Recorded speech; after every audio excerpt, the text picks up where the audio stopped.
குலைப்பதற்காக சீர்குலைப்பதற்காக மோடி அவர்கள் தன் உள்துறையை செயல்படுத்தி இருக்கின்றார். உள்துறை உள்ளே இறங்கி இதற்கான வேலைகளை செய்திருக்கிறார்கள் என்று சொல்லப்படுது.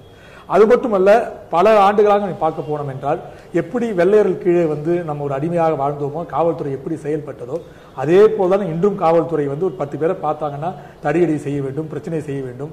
அவர்கள் எந்த ஒரு கூட்டம் நியாயமாக இருந்தாலும் கூட அதை கலைக்க வேண்டும் என்று வெள்ளையர் காலத்து அந்த மென்டாலிட்டி இன்னும் காவல்துறையில் இருக்கிறது. அதனால இப்போ அந்த கூட்டம் நடைபெற்றதோடு கலைத்தார்கள். சில வீடியோஸ்ல அவங்களே ஆட்டோவை கொளுத்துவது போன்ற சம்பவங்கள்லாம் காட்டப்பட்டது. ஆனா ஜார்ஜ் இதெல்லாம் மார்பிங், இதெல்லாம் உண்மை இல்லைன்னு சொல்றாரு. அதனால இது போன்ற சம்பவங்கள் காவல்துறை வந்த உடனே அவர் ஒரு வெறி வந்து விடுகிறது. இப்போது இல்ல, பல ஆண்டு காலமாக இந்த திண்ணவேலியில் பிரச்சனை நடந்த போடும் கூட பல்வேறு தலைப்பில் தாமிரபரணிகளை பலம் குதித்து தற்கொலை செய்யக்கூடிய சூழ்நிலை ஏற்பட்டு காவல்துறை அதிகாரிகளோட இந்த செயல்பாட்டில். ஸோ தொடர்ந்து இந்த செயல்பாடு இருக்கு. இந்த முறை இந்த மாதிரி ஏற்பட்டு எப்படி பாக்குறீங்க? அதாவது அரசு என்றாலே அது ஒரு ஒடுக்குமுறை கருவி என்றுதான் உலகம் முழுவதும் புரிந்து கொள்ளப்பட்டிருக்கிற உண்மை. அரசாங்கத்திற்காக உருவாக்கப்படுகிற ஒரு நிறுவனம் தான் காவல்துறை. அரசு எதை நினைக்கிறதோ அதை செய்வது. அப்படி இருக்கிற போது நாம் வெள்ளைக்காரன் காலத்தில் இருந்த மாதிரி காவல்துறை இருக்கக்கூடாது என்று எப்படி எதிர்பார்க்கலாம்? வெள்ளைக்காரன் காலத்தில் அரசு இருந்தது, இப்போதும் அரசு இருக்கிறது. அரசு இருந்தால் காவல்துறை இருக்கும், காவல்துறை இருந்தால் ஒடுக்குமுறை இருக்கும். இந்த அடிப்படையை நாம் புரிந்து கொள்ள வேண்டும். இதற்கு பின்னாலும் அப்படித்தான் இருக்கும் காவல்துறை. இன்னும் 500 ஆண்டுகள் போனாலும் அப்படித்தான் இருக்கும் காவல்துறை. ஏனென்றால் அரசின் குணம் மாறாத போது காவல்துறையின் குணம் மாறாது. அரசின் குணம் எப்போது மாறும் என்றால், ஜனநாயக சிந்தனை உள்ளவர்கள் ஆட்சி பீடத்திற்கு வரும்போதுதான் அரசின் பண்பு குணம் மாறும்.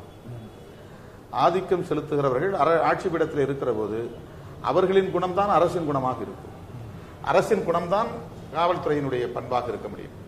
எனவே காவல்துறை தாக்கிவிட்டது என்பது ஏதோ ஒரு வினோதமான ஒன்று, புத்தம் புதிய ஒன்று, புதிதாக நடந்துவிட்ட ஒரு அதிசயம் என்பதை போன்று நாம் பார்க்க முடியாது. இப்படித்தான் நிகழும் என்பது நாம் யூகித்த ஒன்று. இவ்வளவு தூரம் மக்களை திரள அனுமதித்து விட்டார்கள். திரளுகிற இந்த மக்களை இவர்களால் எளிதால் அப்புறப்படுத்த முடியாது. ஒரு வன்முறை நிகழ்ந்துதான், அரச வன்கொடுமை நிகழ்ந்துதான் அது கலைக்கப்படும். இது எதிர்பார்த்ததுதான். ஆகவே இதில் ஒன்றும் ஆச்சரியப்படுவதற்கு எதுவும் இல்லை. இப்போ நீங்க தாக்கப்பட்ட பல பகுதியில் போய் பார்த்துட்டு வந்திருக்கீங்க. அங்க இருக்கிற மக்கள் குறைகள்லாம் கேட்டிருக்கீங்க. அவர் என்ன குறைகளை முன்வைக்கிறார்கள்? நீங்க என்ன அரசிடம் உங்கள் கோரிக்கை வைக்கிறீங்க? அது ஆண்களும் பெண்களும் வைத்த முதல் கருத்து என்னவென்றால், கோரிக்கையை விட வந்தவர்கள் போலீஸே இல்லை, பொறுக்கிகள். இதுதான் எல்லாருடைய வாயிலும் வந்தது. நான் 4-5 பகுதிகளை சுற்றி பார்த்தேன். ருதரபுரம், மீனாம்பாள்புரம், நடுக்குப்பம், சிவராஜபுரம், மாட்டாங்குப்பம், இந்த பகுதிகளெல்லாம் நான் போய் பார்த்தேன். மீனவர்களும் தலித்துகளும் தான் அங்கே பெரும்பான்மையாக வசிக்கிறார்கள். அந்த போராட்டத்தில் பங்கேற்காத பலர் அதிலே கடுமையாக பாதிக்கப்பட்டிருக்கிறார்கள்.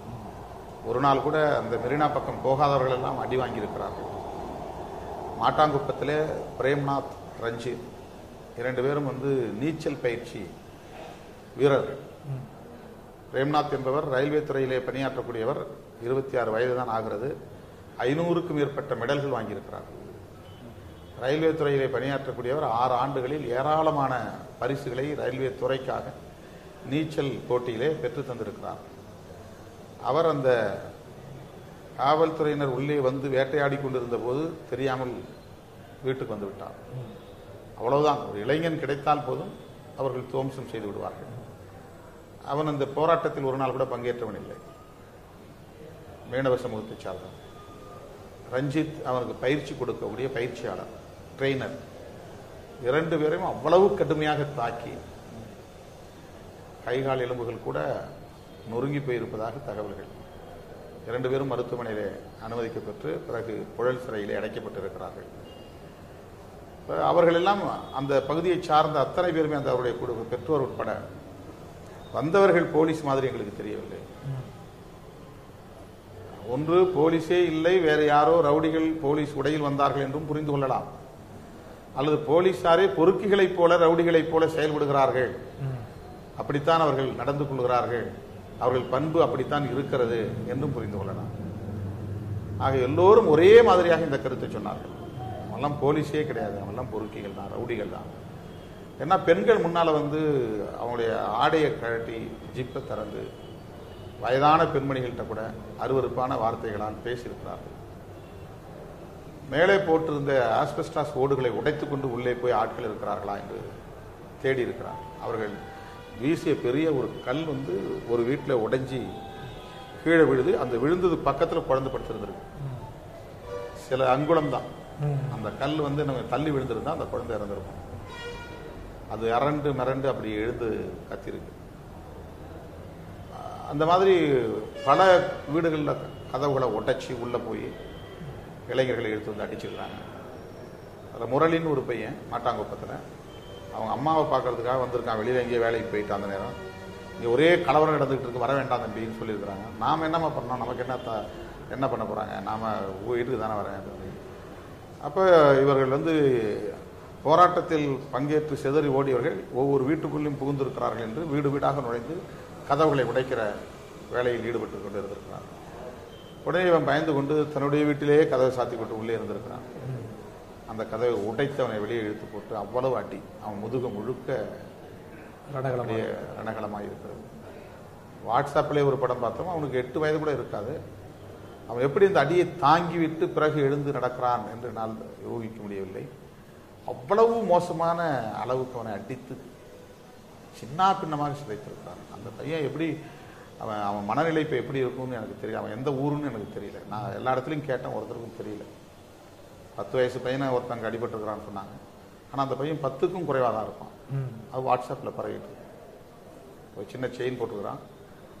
அவன் அடித்த அந்த முதுகு, அவன் உட்கார்ந்துருக்கிற முறையெல்லாம் பார்க்கும்போது அவ்வளோ அப்படியே நமக்கே கண்ணீர் வரும். அப்போது காவல்துறைக்கு வந்து குறைந்தபட்ச மனிதாபிமானம் கூட இல்லாமல் பயிற்றுவிக்கப்பட்டு இருக்கிறார்கள். வேட்டையாட வேண்டிதான். வன்முறைகளை வந்து கண்ட்ரோல் பண்ணணுங்கிறதுக்காக நீங்கள் வன்முறையை எடுக்கிறீங்க, சரி. அதில் கூட ஒரு நியாயம் வேண்டாமா, மனிதாபிமானம் வேண்டாமா?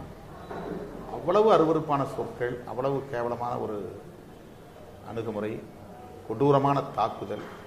நடுக்குப்பத்திலே ஒரு 100க்கும் மேற்பட்ட குடும்பங்கள் நடத்தி வந்த மீன் வியாபாரத்தை முற்றிலும் சிதைத்து விட்டார்கள், எரித்து சாம்பலாக்கி விட்டார்கள்.